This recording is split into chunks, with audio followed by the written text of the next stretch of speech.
and KFC and McDonald's. Chinese closed. Chinese is closed too. Oh! What? Delivery place. All the deliveries. You've literally got to eat Mummy's cooking now. Oh! I'm sorry. I'm so sorry.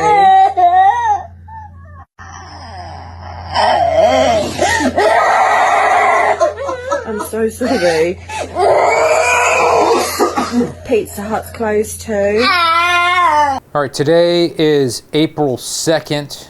We have passed a huge milestone. We have now surpassed 1 million coronavirus cases. Oh boy. Obviously, we have way more than that, but those are how many are confirmed and tested and everything. We've also passed 50,000 deaths. We're around 51,000 right now. And in the United States, we're at 238,000 cases, 5,700 deaths. And yesterday, on April 1st, we had 1,049 deaths in a single day. I don't know that I've seen 1,000 deaths for a single day from any country yet. I have to believe China was there at some point. I think Italy got very close, but I don't know if Spain's been very close too. They had 923 yesterday.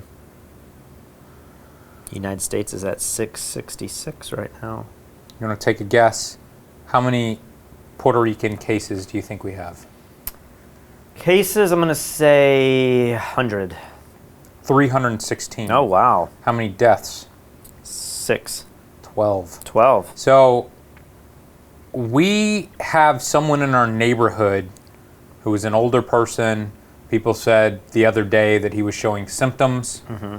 So, you know, people were calling the hospital and everything, and they said this person must have a fever before they'll get tested. Yeah. So they check, he has the fever. As I understand it, this is totally rumor, he went in, they do a bunch of other tests. They do not do a coronavirus test, but maybe they look at his lungs, they do some sort of scan on his lungs, and they just determine that he doesn't have it and they send him home, which doesn't sound like anything I've heard any other doctors around the world say. Like, all I hear from the WHO is test as much as humanly possible. I also heard from the governor of Puerto Rico, I think it's the governor, that this week we were supposed to get 1.5 million tests in. Yeah, you had that in the video the other day, right? Yeah, so I don't understand why we're not testing people. There's 2 million people on the island. So Yeah. 1.5 covers almost everybody. Almost everybody. I've had some links sent to me. I really haven't paid that much attention today. I've been kind of trying to work and keep my mind off of this. But somebody in one of my WhatsApp groups sent me this link from usnews.com that is saying Vanderbilt. Now, I assume Vanderbilt is the medical facility in Nashville. Vanderbilt's testing center, where they have about 1,000 people being tested every day for coronavirus, they're saying that their flu cases are outnumbering the coronavirus cases. And in this link, it's saying that the coronavirus pandemic is overshadowing a severely deadly flu season. Somebody else sent me a link to the CDC, and they estimate that at the moment we have 24 to 62,000 deaths from the flu.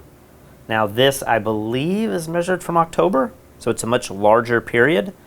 But they're saying this flu season could be one of the worst flu seasons, but nobody's talking about that because coronavirus. Yeah. You definitely had a flu of some sort back in December. Yeah, it was bad. And that seemed pretty bad. I mean, I didn't see you for 3 days. You just slept through the whole thing. And I was trying to, but I felt horrible.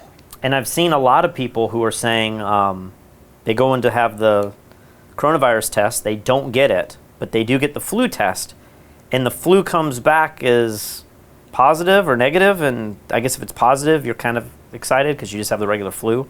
But if it's negative, like this guy's case, you still don't get tested for coronavirus, which is kind of strange. The other thing that I heard is that in some cases, people are waiting in these lines to be tested, especially in New York where people don't have cars and stuff, testing negative for coronavirus, but now they've waited in line for an hour with a bunch of sick people coughing on one another. So that may not be good. So I was talking to my parents, I believe yesterday. I talk to them every day, but I think yesterday I was just saying we should be getting the AGA tests, the ones that test for the antibody through your blood, the prick test. Okay. We should be getting that any day now. Like, I think this weekend would be the earliest, but next week would be the estimated time. And so I was just talking to them, like, what do you think we should do? Should we do the test as soon as we get it to see if we've had coronavirus and we're over it? Should we hold on to the test until, we think, oh my gosh, we have symptoms now? Like, it feels like you may want to test multiple times through this process, right? Yeah. You want to test now to know if somehow we did get it and it was very mild. Yeah. They still say 90%, 99% of cases are relatively mild. Now maybe mild is still a fever, but you're over it in a few days. I've heard that 25% of people have no symptoms, so they're totally fine. Okay, well, I mean, that would definitely be mild. But if you had symptoms, I wonder what percentage of people have symptoms, but it's still not a big deal. Pretty big, yeah. I've heard mild though can include what you had with the flu, where you have a really rough 2 days, but it's no different than the flu, and you get over it and you're fine. I think that's still classified as mild. Mild meaning you don't have to go to the hospital. All right. Well, if that is mild, then yeah, maybe it is 99%. I don't know. But it makes me wonder. Like when we get the tests, I always thought like we're going to do them live on camera and we're going to see if we're positive or negative, if we have the antibodies. But now I'm thinking maybe I haven't had it. I don't know. And then do you keep this test? It just seems weird. Like what do you do when you have the test? Well, hopefully, if we get the test, these companies that have made this test are going to be making more and more and more exponentially. Right. So I lean towards taking the test immediately, like as many people as possible, especially in our neighborhood, taking the test immediately. And then with new information, you take the test again and again. I mean, that may be our future for a long time. People go back to work. If we've just been quarantined for 21 days and none of us are sick, I just don't know what is the point of knowing if I've already had it. Because then you'd feel like there's a good chance you'd be somewhat immune to it. There's debates about that too, though. Like people are saying, like maybe you're not immune to it. One big article that's being passed around by the doctors in our community. Did you look at this research paper that they published a few days ago? I'm not sure. This research is just suggesting that the proteins on the virus itself are attacking hemoglobin, and they're forming. It's been a long time since I've had this stuff in my biology classes, but porphyrin. Saying that right? Absolutely. Yeah, porphyrin, which inhibits iron binding to the blood, which in turn inhibits CO2 and O2 oxygen transfer. So why this is significant is that they're saying that perhaps this is more of a blood disease than it is the attacking in the lungs. Now, there's obviously mechanisms going on in the lungs, but they're starting to think that maybe it's just the transfer of oxygen and CO2 from the blood, and this thing is actually inhibiting iron from attaching to your blood cells, your red blood cells. And this would also explain, they're saying that diabetics have a higher risk because of how glucose and blood interact in this pathway. I'll put a link to this paper in the description. It is very, very heavy. I mean, they have the 3D renderings of how the proteins bind and how you could introduce some of these drugs that they're suggesting to bind to the virus and so that it cannot bind to the receptor in the blood. The exciting thing about this is they're saying the hydrochloroquine and the other drug, I can't even begin to pronounce that, favipiravir? For sure. That one. That Trump was touting, like a couple days ago, a week or two ago. He was saying, oh, it looks like good promise. The tests that I've seen don't seem to really hold that up. But this research paper, I don't even know if this might just be like it's not a true research paper. I don't know that it's been peer reviewed, because what's interesting with this is so many articles are coming out that they're not able to peer review these the same way that you normally would. Okay. It's basically being peer reviewed because everybody's downloading it and questioning the mechanisms, right? But it's not peer reviewed in the typical sense of like it's published in a journal and then a bunch of chemists and biological researchers are looking at it and saying, that looks right, and let me test it. Like we're on such a short deadline. Okay. But the idea is that these two drugs could actually help but in a different way than we thought before. And a lot of the doctors in this neighborhood are like, this is really groundbreaking. I think this article was published 3 weeks ago, but it's now just starting to kind of get into the public's eye. So I think that's pretty exciting. Well, I have some other really exciting news. I'm happy to say that today, I don't know if it was the governor, somebody in Georgia I heard about came out, and he has now started a more serious lockdown procedure because he just learned that this can spread without symptoms. That's some pretty new information that he's learned. I want to play something that Georgia's Governor Brian Kemp said about why he waited to issue a statewide stay-at-home order. Finding out that this virus is now transmitting before people see signs. So what we've been telling people from directives from the CDC for weeks now, that if you start feeling bad, stay home. Those individuals could have been infecting people before they ever felt bad. Well, we didn't know that until the last 24 hours. And as Dr. Toomey told me, she goes, this is a game changer for us.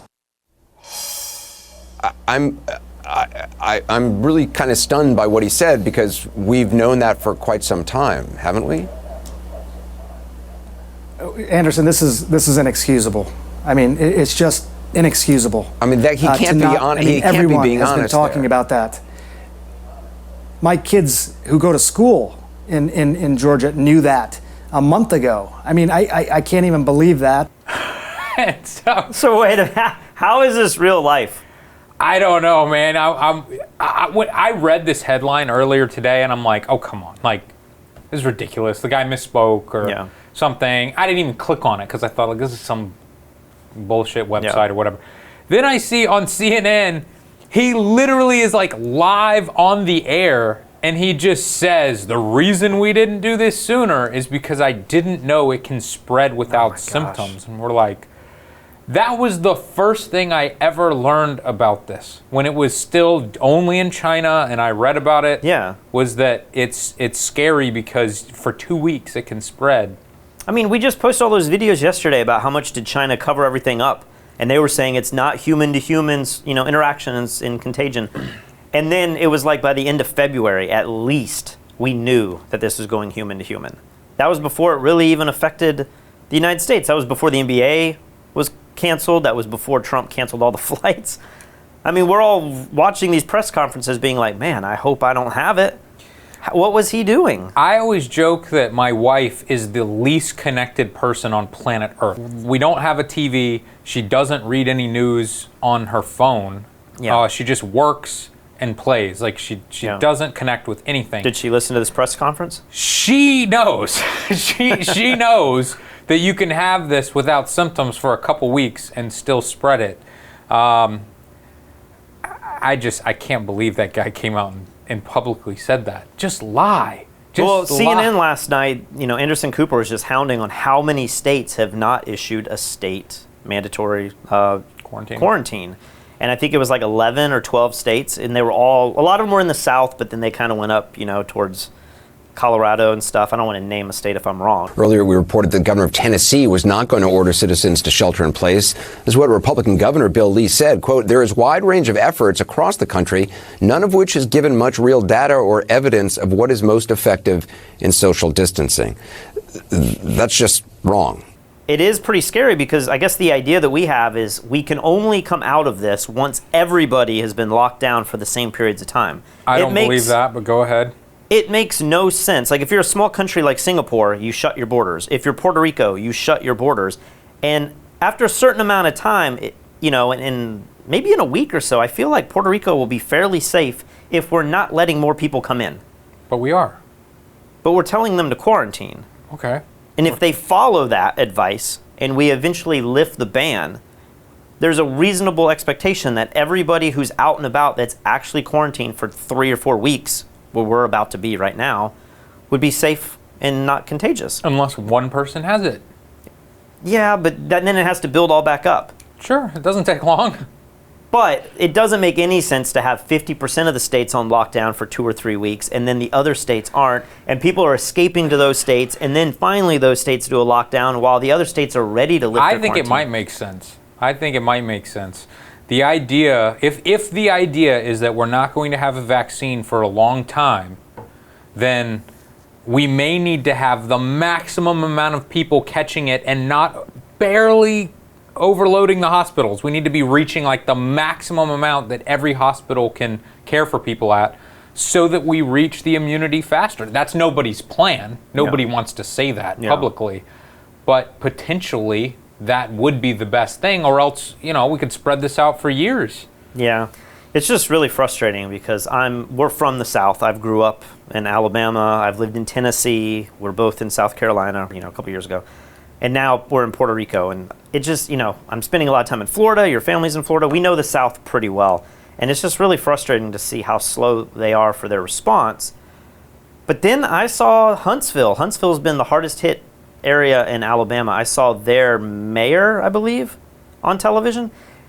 And he brought up an interesting point that I've been thinking about too. And that is a lot of people throughout our country are in pretty rural areas where they're just naturally isolated compared to cities like New York. Okay. So if you're in Alabama and you just live on farmland or you live in a little tiny community, you're not using public transit, you're not surrounded by thousands and thousands of people. I mean, many cities in Alabama are 20,000 and less, and you spread that over a large geographic area, and you're kind of isolated already. Obviously, you shouldn't be going to church, you shouldn't be going to buffets, you shouldn't be going to, all of these big gatherings, but I think that a lot of states might fare better in the United States because our population is spread over such a large landmass, where other countries don't have that advantage. I don't know. I don't know how the population is spread out throughout other countries. I would have to imagine it would be very similar to the United States. I saw Chris Cuomo talking about his night sleeping last night. He's the governor's brother and the CNN anchor who has come down with this. Yeah. Did you watch him explaining how bad it was? I didn't see him explaining it, but I saw him on TV, and I'm just thinking, dude, take a break. Sanjay Gupta is like, it's okay to take a break, and he's there like acting like he's got a fever, but he looked pretty good. I know, he does look good. But I'm thinking, why are you pushing yourself in front of the media? I don't know. I mean, I'm constantly curious to hear how he's doing. I know, but I feel like you could just cut to him. But I would want to take a break. How bad was his night? Because if his night was as bad as you're gonna say, he's saying that he was on the floor shivering so hard, like his body was convulsing. He chipped a tooth. That night, I got hit with fever and those rigors. Spelled like rigors, R-I-G-O-R-S, but it was like out of a movie. I tell you, I had the hallucination. I was seeing pop. You came to me in a dream. You had on a very interesting ballet outfit, and you were dancing in the dream, and you were waving a wand and saying, I wish I could wave my wand and make this go away. And then you spun around and you danced away. Well, there's a lot of metaphoric reality in that one. I thank you for sharing that with us. It was kind of you. Obviously, it I can't has. get that picture out of my head. That's all I see when I look at you. Obviously, the fever has affected your mental capacity. And he said he was hallucinating. He was seeing his dead father and stuff. And then he's live on the air doing a TV show. But he was also saying stuff like, I just thought this was strange. He's like, now that I know what I'm up against, I can fight it. And I'm like, what does that even mean? Like, I don't know. If it was that bad, I would just be like, I'm gonna turn off all the lights, I'm gonna try to cool myself down, and I'm gonna try to just barrel through the next 3 days. The last thing I would want to be doing is being on air. But I mean, I respect it. And like you said, he seems good when he's on the air during the day, so I don't quite understand how it's so bad the second he turns off the camera. Did you see he also had that device that will measure oxygen in his finger? Yes, that was... And it kind of goes back to that study I was talking about where like maybe this is a blood disease and it's the oxygen CO2 transfer from your blood being compromised. I don't know if that proves that. It would just prove how much oxygen your lungs are getting to your blood, Well, right? that's true too. People have been sending me these things. They heard you talk about oxygen, blood oxygen sensor. You got to make sure your hand's warm, by the way. Oh, sorry. That's Andrew. I'll talk to him later. Pissed. You have to make sure you have a warm hand, and you put this on, and it tells you your blood oxygen level. And I'll tell you what, this is a great gift to people who are fighting COVID, because it lets you know that, oh, you know what? My chest situation is still good. It's got to be above about 94, 95, 96 to 100 is normal when you're healthy. But as long as that number's high, you could say, okay, it's all in my head. I'm freaking myself out for nothing. I heard this story about this 30-year-old teacher who got the virus, went to the hospital. He got put on oxygen just for a few hours. They said, you're looking good. Go back to the house. Like, you're young. You're going to be fine. And his wife was helping him go to sleep and everything. And he was just saying he was having trouble sleeping and breathing and stuff. But she never thought it was that serious. And then she goes to wake him up in the morning. He's just dead. I guess he suffocated in the night. I just tried to do as much as I could to make him comfortable, calm down his breathing, get him to cool down. I ran out to a friend's house. She was willing to let me borrow the humidifier to kind of, try that as something new because, like I said, the nights were the worst. And he finally settled in after taking his bath. The humidifier was on and he was ready to try the night, go to sleep, So I came back out to the couch and I could hear through the door that he was still breathing, and I fell asleep. And then, when I woke up that morning, he wasn't with us anymore. It's scary to think that stuff can happen, and then you start wondering what would have happened if he was still in the hospital. Would they have been able to catch it? I don't know if you give somebody like that CPR, if he immediately goes on a ventilator. I don't know what you would do. But because she was told to quarantine from him, she wasn't even in the room with him. Yeah. It's just a horrible situation. Yeah. I keep hearing people talk about this virus potentially being in the United States well before officials have said it was. Mm-hmm. Some of it's conspiracy theory, and then others are just friends that we know that think like, hey, I was traveling overseas and I think I got it. But I was traveling in November or December or January, and I came back, and who knows if I gave it to people. And some of them are questioning whether or not they had coronavirus back then or if it turned out to just be the regular flu. But one thing that I just don't understand is from the timeline, it looks like when this broke out in Wuhan, they have so many videos that show what they did. And in many cases, it looks like they didn't quarantine the city right away, and people flew out, right? That's how they think that South Korea got it. That's how they think Singapore got it, was people that were infected in Wuhan flew out of the city, right? It just doesn't it seem so strange that this virus has spread rather predictably? Like it hit Europe, and then we're waiting for it to come, and then it finally comes to America. And it feels like we're the last ones to get it, but that maybe now India and some of these other places are going to get it after us. It just feels strange that the whole world wouldn't have been hit with this within a month or two, that there's literally these gaps. Because I would have thought anyone leaving China from a major city like Wuhan, it would have gotten back to the United States relatively quickly. But it seems very strange that we saw Spain and Italy and the UK, and we're getting ready, and we're prepping, and then it hits the United States. I would have thought it would have been here a lot sooner. Yeah, me too. I remember asking that. Why Italy? Why would Italy be hit so hard, hit so quickly? Why not India? India seems closer. But maybe less people are traveling to India. Okay, but I would imagine more Americans are probably traveling to China than Italians. I would think.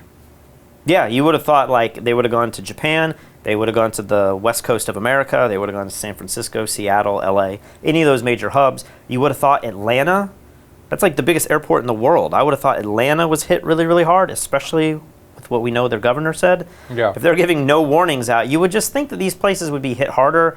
Miami, that's international travel, it just is, it's a little strange. And so when people say I think it was in America way before, I think China is trying to spin the narrative and say it was in America and they the military brought it to China, some kind of conspiracy. But I keep thinking, wouldn't it have spread in America so quickly? It's like the guy who said that it came out during the time of all of those vape pens. The counter argument to that is, well, why in the world did it not just blow up in America first? Yeah. Because it seems very, very contagious. But the other thing that we have to remember is that the blowing up, as you state, really only happens the second we start getting tests and we start testing people. People could have been dying 5 years ago from this, and we would have had no idea until I know, but start doing if it tests. if it's exactly like we know it to be, where it's very contagious and a large percentage, 1% of people are dying, there would have been doctors that are saying, hey, another pneumonia case. Yeah. And that's how they found it in China. Running out of ventilators. That's how they found it in China, was they were saying, like, this strange thing keeps appearing. And so you would have thought that we would have seen that months and months ago. Yeah. So I really do think that it only showed up in America recently. But, like I've been saying this whole time, there's going to be huge investigations. We're going to go back and look at all of our patient records. I don't know that we're at the point where we can, like, test cadavers in bodies that were, dead before. But it'd be interesting to know any hospitals that were reporting something strange like this, were they positive for coronavirus? Yeah. I don't know if we will ever know. But speaking of conspiracy theories, I ran across someone who was insinuating one of the most insane conspiracy theories I have ever heard in my entire life. And And you want to give it time right here. I'm going to, well, it's so absurd that I just want to mention it because I have not been able to stop thinking about this since I read it and since I read people's responses to it. Okay. But this person insinuated, and you may have heard this theory before. I'm a big fan of the Joe Rogan podcast, and his buddy Eddie Bravo is a huge conspiracy guy. Like, anything that could possibly be a conspiracy, he takes it to level 10. Yeah. And then things that are obviously a conspiracy, like Epstein's death, like, the conspiracy is not good enough for him, so then he'll make up a better conspiracy, like Epstein's still alive. Like, he cannot, if CNN says it, it can't be true. But the one thing about Flat Earth, you punch in Flat Earth on YouTube, you're going to get all the debunkers. And like, why is there so many people working against it? It's crazy. Yeah.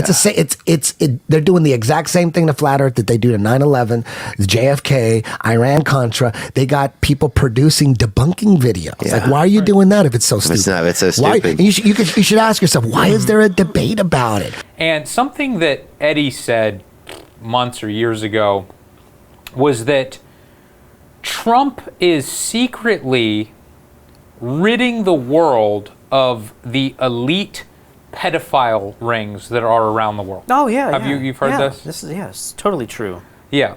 And so I heard that, and I just thought, like, this is, the draining the swamp. Yeah. And he believes, and apparently a lot of people believe this, that he's kind of speaking in code. And although he does, when he says draining the swamp, he does mean the Senate and the House and everything as well. Yeah. But he really means the elite. The Florida football program. Potentially.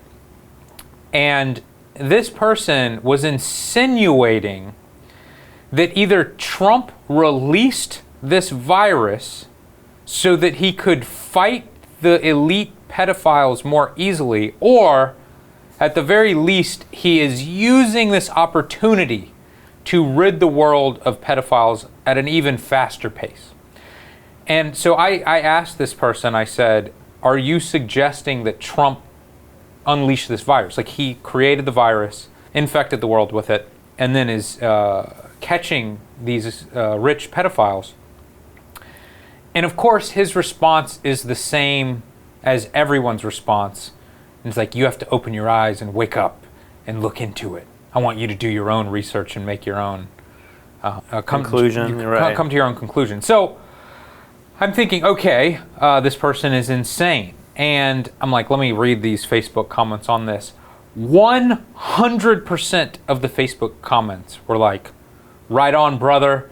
You know what's going on. Trump has our back. Trump knows what's going on. These elite pedophile rings are being shut down. What does the virus have to do with like bringing the rats out from their hiding place? Like, are pedophilia rings being exposed in this time of like shutdown? Yeah, I don't know that he was able to go that deep, but it was something about because we're all inside, Trump can more easily fight crime at night or something. I don't know. But, you know, I see and hear from crazy people all the time, but I was particularly disturbed by all of his Facebook friends just jumping on this bandwagon and completely agreeing with him. Well, I don't mean to take away your glory with your conspiracy theory, but I have been saying, I don't know how much I've said it in these videos, I've hinted at it. I've been saying that, like, a lot of times when we face a big depression, the guaranteed way that the United States gets out of this, recessions and depressions, is to go to war. Everyone knows the war complex, like, it puts people to work, it builds up our economy, it gives us all something to campaign behind, and like, that's typically what happens, you know? You could look at all these major events in the United States. I mean, the United States is at war a lot. We're at war like every 10 years. Exactly. Maybe your argument would be like, well, we're just at war all the time, and the wars after 9/11 would have happened regardless of 9/11. But I think there's some causality. That one I don't know. Kuwait is, you know, we go to war. There's always something that sparks the reaction. Okay. And I have been saying that if we go into a depression, especially if we go into a depression, there's a good chance America's going to find a war somewhere in the world. Now, I don't know if Trump will be president or if Biden or Sanders will be president, but this is typically what America does, you know. Yesterday, Trump sends out this tweet, and I've been saying to you, maybe off camera, I'm like, I think we could go to war after this. And I don't know that we're going to go to war with China because, like, China is so powerful. I don't know that we go to war directly with them, but the one country that's been affected most by this in the Middle East, where we typically go to war, is Iran. And I think there's been some sanctions and stuff that have been happening in Iran that nobody's talking about because it's all coronavirus. But Trump sends out this tweet yesterday, and it says, upon information and belief, Iran or its proxies are planning a sneak attack on U.S. troops and or assets in Iraq. If this happens, Iran will pay a very heavy price indeed. And I'm like, there is Trump tweeting, and now it's on April Fool's Day, but I don't know if Trump, does he do? I don't think Trump fools America in the middle of a pandemic. I don't know. I saw this tweet, and I saw Iran trending, and I was like, oh, what's going on with the coronavirus in Iran? And it's our president kind of threatening war with Iran. The WHO confirms that Iran is vastly underreporting its coronavirus cases, not just cases, but fatalities. According to on-the-ground estimates, that might be as high as 15,500 deaths. 32 commanders in the military in Iran are now confirmed either in dire condition or dead. You have 8% of the parliament now down with coronavirus. So is Iran's soundings of aggressions today that President Trump just tweeted about, do you think strategically, is that a bluff on their part, or is this a sign of very clear desperation? Where are you strategically on that? Well, first and foremost, we empathize for the Iranian people. I mean, they clearly have been hit hard. As you know, I think the president's spoken about it. Certainly Secretary Pompeo, we've offered assistance, we've offered medical supplies, et cetera. They have refused that. I think if the Iranian regime put more interest in terms of taking care of their people in the context of this virus, they would be better served. Instead, the Iranian regime continues to want to spread its malign activities throughout the region. They want to continue to send out the Quds Force and others to cause problems throughout the region. We know that in one way, shape, or form, they're either resourcing, directing, approving, or whatever operations for Shia militia groups in Iraq that are targeting American forces. So I think at the end of the day, again, I feel deep concern for the Iranian people. The important thing is that the Iranian government should focus on them and stop this malign behavior that they've been conducting now for over 40 years. I think the entire region, and certainly the Iranian people, would be better off for it. I don't know. These diaries are kind of filmed because we want to see where our state of mind is and, like, what did we think would happen with the market and with the economy and with our jobs and with the virus and everything. But I've been thinking, like, in the back of my mind, like, there's a very good chance our economy is going to crumble. The world economy could crumble. It's just one of the most uncertain times we've ever lived through, for sure, for you and I, but maybe Americans in general. And here we are having a president that's tweeting about Iran. And I'm thinking, that's not outside the possibilities of what could happen in the next year or two. No, but I don't know that it's a stretch. I think it is a stretch to point to that and go, like we were already in high tensions with Iran. We like sneak bombed one of their high up leaders or whatever, and then they attacked one of our bases just a few months ago. So it seems like that. I'm just ready for like North Korea or Iran or somebody to do something, and then suddenly, like, especially when we're out of this, I don't want to give people more doom and gloom because we're in the middle of a pretty bad situation worldwide. But I just think, like, people always say things like America goes to war with countries that have oil because we want the oil. But I have not heard any data on that. I have not heard that we're going into these places and stealing from these countries. I don't think afterwards. that's why we go to war. I'm getting through this book, the Hitman book, Confessions of an Economic Hitman, and it's much deeper than that. In many cases, like, we might do a pact with Saudi Arabia so that we can set prices for our oil. This was done in the 70s. I guess there was a big oil run where OPEC upped their oil price, and it really hurt the United States, and then we said we're never going to go through that again. So we teamed up with Saudi Arabia to make a coalition. Everybody knows, like, why in the world does America keep supporting Saudi Arabia when they do these horrible crimes against humanity? But it's because of some kind of pact, it seems like, our government has created. Okay. But it's not necessarily for oil. I think now we might produce more oil than anyone in the world. Like, at this very moment, oil production is so high throughout the world that they're running out of places to put oil in barrels. Mm-hmm. And the price of oil is dropping. I think something today happened with oil. Did Saudi Arabia do something to where oil prices just jumped up $10 a barrel? Okay, I don't know. Trump said that he was trying to negotiate a deal between Saudi Arabia and Russia. And then I think Putin came out and said, I have not spoken to anyone. So. I think we do these wars and we get involved in these countries to have strategic, power in certain areas. I mean, we know the Middle East is a very volatile area. The Baltics, I mean, all these wars, World War I and II, were all from those areas. There's just a lot of tension there. And, we like to have bases everywhere, and it's so that we can have this coalition, A lot of times you think, what in the world are we having bases in places like Panama or wherever? But the reason is that we give those countries a lot of money. Maybe they borrow a lot of money and they go in debt. But then we're able to bring in support and, corporations. We build up their industry. They feel like, oh, we now have Western styles of life. Yeah, they have power, they have roads, they have all these things.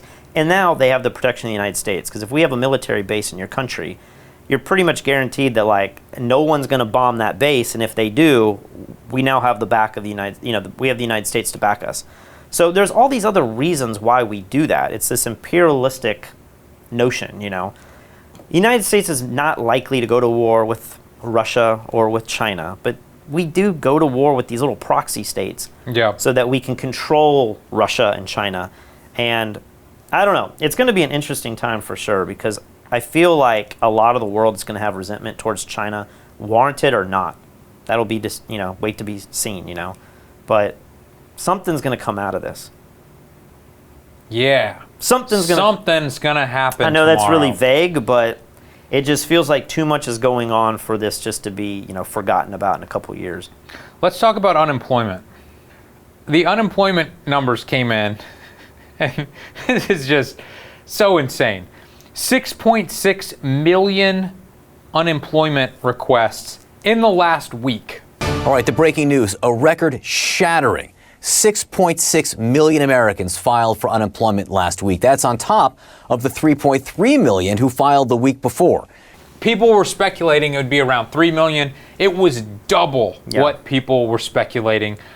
My brother has been unable to get unemployment because he says the website has crashed every day he's attempted to sign up. I just want to hug the country. Last week, we had record-breaking numbers with over 3 million people filing. That number has surged to over 6 million this week. So for people who are saying, we already saw the worst, now loans are coming, people aren't losing their jobs, that's just not the case. 6 million, that's a massive number. Before we saw 3 million last week, the week before, to put it in perspective, was just 200,000. So I know in the last week, you and I have seen tons of people writing in saying, I'm desperate to file an unemployment claim. The phone lines are busy. The websites aren't working. Here's why. It's not that people aren't eligible, because we know the new CARE Act has expanded unemployment to include so many more people. But the reason those claims aren't going through yet, just think about that, Hoda. 6 million people in the last week, and I don't want to make you completely worried, but the St. Louis Fed has said it could be even more than that. They worry that unemployment could spike to 31% in this country. In the Great Depression, it was around 25%. And even when we come back, I do want you to just think about this. It's going to change the way we live. The restaurant industry has lost millions of jobs in the last few weeks. And when we come back, social distancing will still be in place. Once you've got 6 feet between every customer, every table, you're going to be taking half the tables out of restaurants, and you won't be seeing a crowded bar in the foreseeable future. So how many people is it really who need unemployment and who haven't been able to do it because they call the number and nobody ever answers, or the website's infinitely down? But then everyone jokes, it's priced in, bro, because the stock market goes up. We closed today at the S&P at 2.28% up. People are joking and speculating online that the Fed is buying or manipulating somehow stock prices to keep people from freaking out even more than they already are. Because, if the stock market was down 70% right now, people would totally be losing their minds. How does that work with the S&P 500? Would the theory be that the Fed is buying all the companies that are in the S&P 500? I have no idea. But I keep every day, I keep hearing little inklings of hope that we're not going to have a vaccine for a while, but the human trials on the vaccines have just started, and it's going to be the soonest we ever get a vaccine done. Yeah. Or we've discovered 5 drugs that really help you survive, even if they're not a cure. Within 24 hours, you'll be so much better if you take these drugs, whatever. And we're doing tests all over the world, and so people are speculating on a daily basis, like, oh, maybe we're going to get ahead of this, and maybe in the next month or two, we're going to at least have some sort of medication that helps. But in the next month or two, they think the curves are going to go down anyway. Like, we're looking at maybe August. Right. August 1st is when we should know how everything fares. That website I referred to yesterday, August 2nd, was the date. So that means like April, May, June are like the biggest peaks, and then by June, July, we're coming off of it. So if this doesn't come out immediately, I just feel like, okay, maybe it helps for a second wave. But everybody's already destroyed their economy. But that's my point, is I just keep thinking, let's say all of this ends right now. Like everybody, like we have a cure today and we all try to go back to work and stuff. I still don't know that we're going to be able to get out of this unscathed. It seems like there's a lot of, what do they say, that tide goes out and we can see who's swimming naked or whatever. There's a lot of people who have so much debt on stuff. Yeah. It appears that the housing market's going to have some sort of hit, right? I mean, I've heard some people argue that maybe not.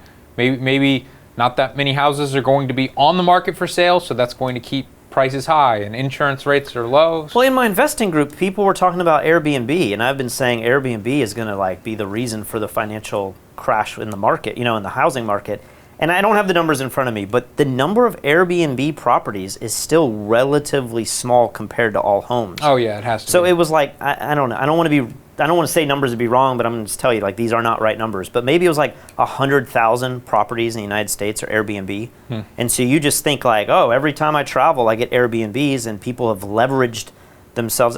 I think Mike just sent us an article about how millennials our age, have retired, financially independent, retire early before the age of 40. And the way many of them did it was they just bought all these Airbnb properties, and then they're renting them all, and they're making the mortgage plus a little bit on top of that. And so this article was saying people were retiring early with $1 million in the bank. And I'm like, You can't retire with $1 million. I know people think $1 million is a lot of money, but if you look at like 30 or 40 years of your life living on the gains of $1 million, it's not practical for most people. You'd have to live at like $20,000 a year to make that. They say live on 4%. I don't know that math. Can you do that quickly in your head? Is that $40,000 a year? And then you're going to be taxed on it, whatever. But I think a lot of these people are going to lose their Airbnb properties. And in my mind, that says, oh my gosh, all of these houses are going to come up on the market. They're all going to go into foreclosure. But this article that this person was, sharing was just saying that the number of Airbnbs are not that great when you look at the housing market in general. So maybe that's good news. But then it comes back to, well, what are the banks going to do? Because if you foreclose with your Airbnb because you've over leveraged, what are you going to do if you just own one house and you have that loan with the bank?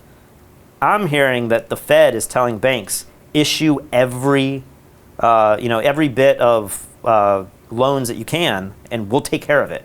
That's kind of the sentiment. Just do whatever you have to do. Do not foreclose on your, the people that are taking the loans and your mortgages, and we will take care of it. But that just seems like such a scary, thing to give the banks. Yeah, that maybe it is possible for the federal government to just print money and just kind of have everything on hold for a little while. Obviously, that doesn't seem like a long-term answer to me. I mean, because you have to believe if you print that much money and we're just giving everybody all this money, how are we going to generate that income? Because we're giving money to people and they're not doing any work. So the only way to really forgive these debts, it seems like, would be to tax people like crazy to be able to pay all this back off, right? Well, I mean, in a way, printing money is kind of a tax on everyone. You're lowering the value of a dollar, and with inflation, you're stealing money from everyone who just has money in savings or has assets, whatever they may be. So the cheeseburger will go up in price. Yeah, everything goes up in price. Rent goes up in price, houses go up in price, clothing, cars, everything goes up in price, and then you don't have as much money as you once did, even though the number is the same. So maybe that's one way to do it, and that doesn't seem too unreasonable. But the rate at which they are buying and printing money, it doesn't seem like, just a little bit of inflation. It seems like a ton of inflation. Yeah. So earlier today, I was learning a little bit about modern monetary theory. I think that's what it's called, or modern monetary policy. But the basic idea is that you really don't need to worry about inflation, and that in this day and age, with technology and computers, you don't actually have to have a currency that is backed by anything, especially gold. And in theory, you might be able to print your way out of all economic downturns. And anytime things start to look bad, you just print more money, and then everybody just kind of gets over it over time. And all of these arguments that people have about, like, well, if the federal government does that, I'm just not going to hold dollars anymore. Well, you have to hold dollars to pay taxes, and that reason alone keeps the dollar valuable. That sounds insane to me. But can't you just buy like Bitcoin or gold and then just convert it back to dollars when you need to pay your taxes? Maybe so. Again, I think this is just a theory. Because we don't hold that much dollars. Like, I try to invest as much of my money when I save it into the market. And, at any given time, I like to have like 10% in cash. Like, I don't like to have a lot of cash. I just feel like inflation is eating away at your cash if you don't invest it in something. Yeah, obviously I haven't been doing that. I think 90% of my money has been in not cash, but in dollars. But, yeah, I don't know. I've had friends talking about this whole idea of the government stimulus package versus unemployment. And I know we argued this a week ago or so, but many of them are saying, like, I'm not going to go down the path of taking the stimulus from the government because at the moment it's only for 8 weeks and I don't know what they're going to do, versus unemployment, which we've had for decades. And maybe they've even been on unemployment before, and they call it like, I know that devil. And they know the payout for the unemployment every week or two, and they know that it will go on forever. Like, not forever, but you can continue to apply for it, and it's always there. Whereas the stimulus, we don't know where that's going to be. I assume, aren't they already talking about maybe another stimulus package will happen down the road, probably very soon? I think it has to be very But it's soon. the sort of thing where like you're kind of competing for the money that's allocated for everybody, and it just doesn't seem like. Now wait, what are you talking about right now? Because the stimulus check is just coming to everyone.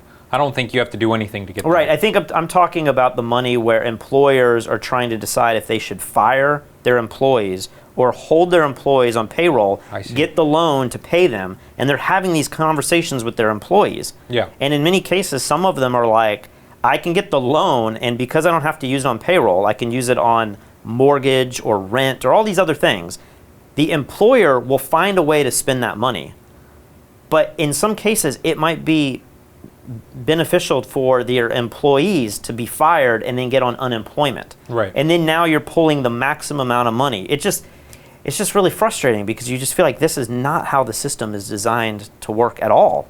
And you have people trying to not really game the system. I mean, I guess that's technically what they're doing, but they're just saying like, if you go on unemployment, you know what you're going to get. You paid into that, and unemployment will pay for weeks and weeks, maybe months and months and months. I don't know when unemployment ends or when you have to ask for larger unemployment benefits, maybe from the government instead of from the state level. But I'm seeing these conversations with so many people, and they're all just like, yeah, you can get $550 if you do unemployment, you know, and that will be more than if you do the percentage that you'll get through the SBA loans that I will get as the employer. Yeah. But everybody is saying nobody knows what's going on. We're all applying, we're all getting confirmations, we don't know if we're getting money, we don't know if we're getting 10%, if we're getting 2.5 times our payroll. People don't know when are the checks being issued, the $1,200, like nothing, I mean, banks don't even know. A lot of these banks are still trying to figure out how this actually works, you know? It just seems like a big mess. Absolutely. And I have posted videos, clips in previous videos of Peter Schiff arguing that, you know, this is a ticking time bomb and we are destroying our country with, you know, Is he all of having this. like the time of his life from a financial standpoint? He is just like, this is what I've been waiting for. Yeah, this I told you all and you should have listened. I don't know. And a few people on our YouTube get angry. They're like, why do you keep showing clips of Peter Schiff?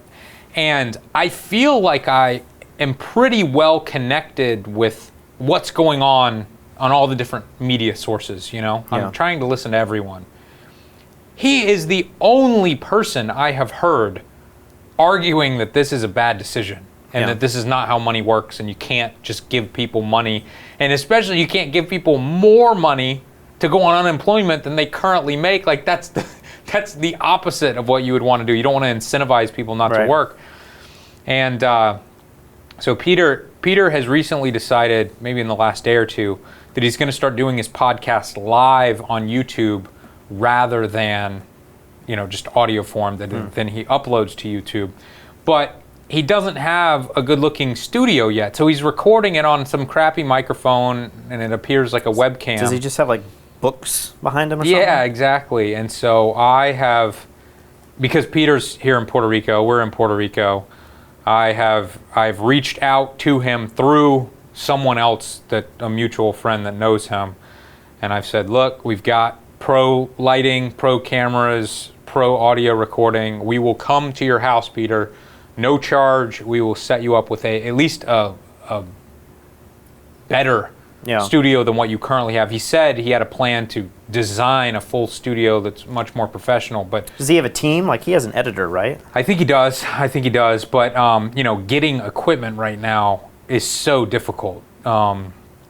So we happen to have tons and tons of extra gear. So it'll be interesting. If Peter takes us up on the offer, we'll be heading over. Did you see to do that? Did you see the comment of someone who was mad because you put a clip of that woman who did Contagion, and she was like ripping at, like, she's like, the president of China and the president of the United States are the two to blame for this crisis. Yeah. Which I thought was a pretty crazy statement to make, but like, whatever. She has her opinion. And actually, I didn't even put that part of the statement in the video. But at the beginning of our last video, I put her saying that when we were writing the movie Contagion, we never dreamed that the government would be the one to fail us. Yeah. But then also in that video, we have Tucker Carlson, who's in there talking, Fox News. And I'm just thinking, like, we're trying to be balanced here. Like, we're getting our, like you said, news sources from everywhere. Yeah. And we're just reflecting on the things that we're digesting. Well, but people get so mad when they're like, but your news station's in there too. It's just kind of funny to me. One guy, he probably didn't get to it in the video yesterday, but I showed that clip of her talking about the movie. He writes some nasty comment about how, like, why are you showing the fake news media? 60 Minutes is fake news, blah, blah, blah. This is obviously China's fault. They lied about this. But then later on in the video, I show the 60 Minutes clip that says that China hid this and it's their fault and everything. And everybody on YouTube's like, are you an idiot? 60 Minutes, the fake news source, literally says everything you just said. Yeah. Relax. And this is the problem with people. It's like when you say that CNN is the enemy, and anything written on CNN is false, you're setting yourself up for. Oh man, now you can just go crazy. The CNN wrote the sky is blue today. Oh, the sky's not blue. The sky is not blue. They are lying. It is the elite, those pedophile elite. They are trying to make that sky blue, and it's not. And don't go that crazy, guys. I don't know. Today I felt very overwhelmed just because, like, there's a lot on my plate that I'm not dealing with, and there's days where I just feel overwhelmed. Like, I didn't watch much news today, so I didn't really feel overwhelmed from coronavirus, but I just felt overwhelmed that, like, there's a bunch of stuff you and I should be doing, and there's a bunch of stuff I'm trying to help friends and family with, and I got all these WhatsApp groups, and I have, like, all these messages. Like, there's so much media coming in, and I just find myself, like, having to just take deep breaths, and I'm trying to keep my relationship with my fiance well. I'm trying to keep my relationship with you guys well. I'm trying to keep my health in a good place, my mental health. Like, I've never been bombarded with so much stuff, and it just starts to feel overwhelming. I see the stock market going up when we have horrible news, and I'm like, I have no idea what I'm doing with my investments. Like, is there any hope for anybody to make the right decision here? And you just have to stay on top of things so much, and it's exhausting. I have buddies that are all sending me little videos, and they're like, oh my gosh, you gotta check this out. And, like, some of it isn't even related to coronavirus. And I'm like, I just don't have time to look at any of this stuff.